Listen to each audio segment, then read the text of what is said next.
नमस्कार. आपण पाहत आहात वीर महाराष्ट्र न्यूजच्या काही ठळक आणि महत्त्वाच्या घडामोडी. जिल्हाधिकारी कीर्ती किरण पुजार यांनी केली मंदिर परिसराची आणि कामांची पाहणी.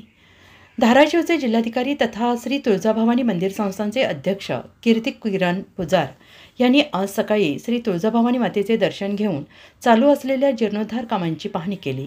मंदिर परिसरातील कामांसोबत तुळजाभवानी मातेचा गाभारा, भवानी शंकर गाभारा, आदिमाया आदिशक्ती मातंगी देवीकडील परिसराची पाहणी करून चालू असलेल्या कामांची माहिती घेतली आणि यावेळी घाटशीळ परिसर, रामधरा 108 भक्त निवास इत्यादी ठिकाणांची पाहणी करून माहिती करून घेतली. आणि यावेळी तुळजापूरचे तहसीलदार तथा मंदिर संस्थानचे व्यवस्थापक अरविंद बोळंगे, स्थापत्य विभागाचे सहाय्यक व्यवस्थापक राजकुमार भोसले, सहाय्यक व्यवस्थापक धार्मिक अनुप ढमाले, लेखापाल सिद्धेश्वर इंतुले, सहाय्यक व्यवस्थापक विद्युत अनिल चव्हाण, पुजारी मंडळाचे अध्यक्ष अमर कदम, अनंत कोंडे आणि इतर मंदिर कर्मचारी उपस्थित होते.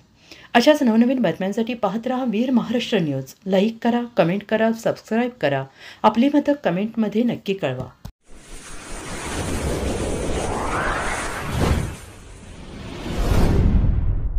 वीर महाराष्ट्र न्यूज चॅनलला लाईक आणि सबस्क्राईब करा. धन्यवाद.